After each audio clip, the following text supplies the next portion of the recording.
Pada modul 3, kita akan mempelajari mengenai Transaction Processing System. Seperti yang pernah saya terangkan sebelumnya, Transaction Processing System adalah bagian dari sistem informasi dalam suatu perusahaan. Nah, untuk Transaction Processing System sendiri, dia adalah proses di mana kita mengkolek atau kita mengambil transaksi yang sehari-hari berjalan dalam bisnis dan kemudian disimpan dan diproses oleh sistem untuk menghasilkan output bagi user, ya. Seperti contohnya, misalnya kita ke supermarket, kita mengambil barang, kemudian kita scan barcode di kasir, dan kasir akan menghitung total pembayaran. Itu semua dilakukan by system berdasarkan transaksi yang kita lakukan. Nah, itu adalah salah satu contoh dari Transaction Processing System. Nah, Transaction Processing System sendiri terbagi menjadi dua, yaitu yang pertama adalah batch processing, yang kedua adalah online processing. Nah, masing-masing ini digunakan oleh perusahaan untuk kebutuhan yang berbeda. Nah, untuk batch processing sendiri, artinya dari transaksi yang sudah masuk ke dalam sistem akan diproses, biasanya diproses itu pada prosesnya batch tertentu. Misalnya akhir hari atau setiap berapa jam transaksi itu dikumpulkan, baru kemudian diproses ke sistem yang lain. Nah, sedangkan kalau online transaction processing, berarti transaksi tersebut diproses secara online. Contohnya yang tadi di supermarket, jika kita membeli barang, berarti sistem akan menghitung total harga dan langsung melakukan proses untuk memprint struk pembayaran yang bisa diberikan kepada customer. Nah, itu terjadi secara online. Begitu juga kalau kita mengambil uang di ATM, nah dari sistem ATM sendiri akan mengeluarkan uang sejumlah yang diinput oleh user. Nah, itu adalah proses online. Nah, contoh dari proses batch processing adalah sebagai berikut. Perhatikan gambar ini, di mana gambar ini adalah batch processing dari pembayaran kartu kredit. Misalnya sekarang kita melakukan pembayaran secara kartu kredit pada saat kita melakukan belanja online di website. Nah, step pertama, kita akan memilih pembayaran dengan kartu kredit. Nah, biasanya kita akan memasukkan nomor kartu kredit kita ke dalam website. Setelah itu, dari websitenya sendiri, di step kedua akan memverifikasi nomor kartu kredit dari user dan kemudian dia akan mentransfer data tersebut ke web browser dari si merchant. Nah, merchant di sini adalah si penjual itu sendiri. Nah, kemudian setelah merchant menerima data tersebut dari user, nah kemudian merchant akan memforward data tersebut tentang pembayarannya ke payment gateway. Jadi payment gateway ini biasanya adalah acquiring bank dari merchant. Artinya biasanya di sini adalah Visa Mastercard sendiri yang terkoneksi dengan bank. Karena dari bank sendiri itu biasanya bisa bekerja sama dengan Master maupun Visa. Nah, kalau di luar negeri juga ada American Express, nah itu beda lagi. Nah, setelah ditransfer ke Mastercard atau Visa, step berikutnya di step 4, issuing bank yaitu dari kredit card tersebut itu akan menerima permintaan untuk otorisasi transaksi. Nah, dari sini dari Master sama Visa, dia akan meneruskan ke banknya dan di mana di bank sendiri akan melakukan verifikasi kembali. Oh, ini kartu kreditnya milik si A dengan nomor sekian, banknya apa. Nah, setelah datanya cocok, sudah diverifikasi, step berikutnya yaitu step kelima, dari merchantnya sendiri, dia menerima approval dari bank tersebut melalui Visa Master yang tadi sudah diteruskan informasinya. Kemudian merchant tersebut akan menerima pembayaran sejumlah uang yang terjadi pada transaksi tersebut.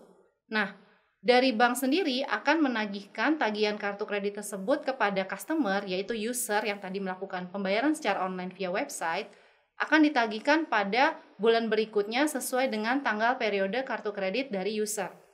Nah, itu adalah contoh dari batch processing. Nah, sedangkan untuk online processing sendiri, seperti yang sempat saya singgung sebelumnya, misalnya transaksi di ATM, yang saya tadi contohkan adalah pengambilan uang di ATM, penarikan uang. Nah, kalau misalnya kita mau melakukan transaksi lainnya, misalnya kita mau melakukan transfer, atau kita mau melakukan pembayaran tagihan-tagihan di ATM. Nah, pada saat kita memilih menu pembayaran ataupun menu transfer, sistem akan langsung merespon, dan pada saat kita menginput nomor rekening tujuan, dengan nominal yang kita ingin transfer, sistem akan langsung memproses transaksi tersebut dan di rekening kita pada saat kita cek itu akan langsung terpotong sesuai dengan nominal yang tadi kita sudah transfer. Nah, proses yang demikian itu adalah proses online processing. Begitu juga untuk pembayaran. Kalau kita melakukan pembayaran kartu kredit dari tagihan yang ada di ATM misalnya, kita bayar, sistem proses langsung, rekening kita akan langsung terdebit sesuai dengan biaya yang tertera di tagihan tersebut. Ini juga berlaku untuk tagihan listrik, telepon, dan juga tagihan lainnya.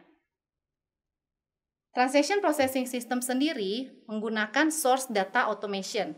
Artinya, data yang masuk ke dalam sistem itu bisa juga dilakukan melalui berbagai media yang sudah terotomatisasi. Artinya tidak diinput secara manual. Kalau tadi yang ATM adalah contoh diinput secara manual. Sedangkan kalau yang di supermarket, biasanya barang langsung di-scan barcode dan langsung terinput otomatis ke dalam sistem. Nah, proses yang seperti ini kita sebut dengan source data automation.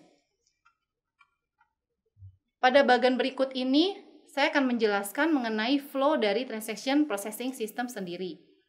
Nah, seperti yang tadi saya sudah sempat jelaskan, dari business event atau transaction masuk ke dalam transaction processing system, dari sistem akan menghasilkan report atau laporan dari transaksi yang terjadi. Kemudian, secara bersamaan, sistem juga akan mengupdate data ke dalam database di suatu sistem.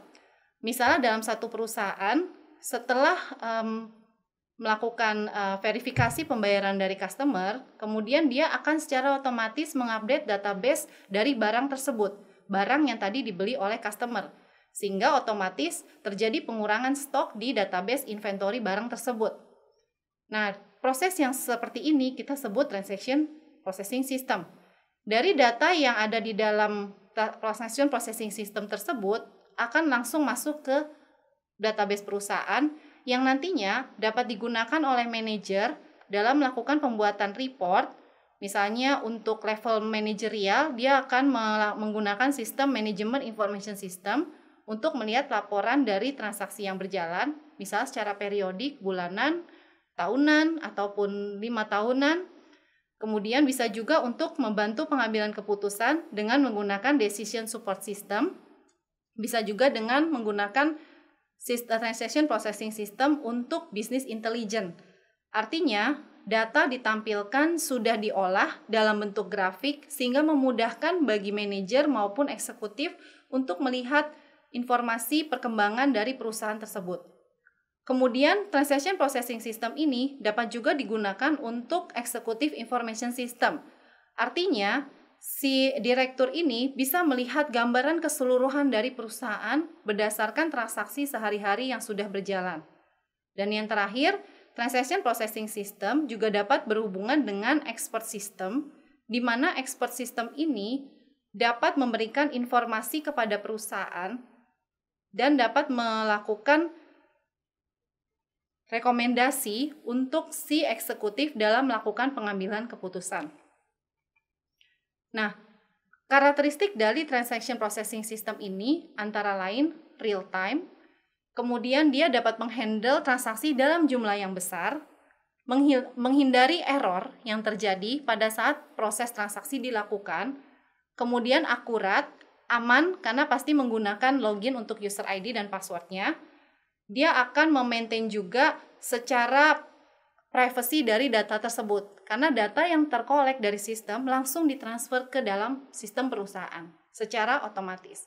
Dan yang terakhir, dengan menggunakan source data automation, maka sistem akan mengcapture data secara otomatis tanpa adanya inputan manual dari user, yang artinya dapat mengurangi human error yang akan terjadi pada saat transaksi dilakukan. Demikian penjelasan saya untuk modul 3, kita berjumpa lagi di modul 4.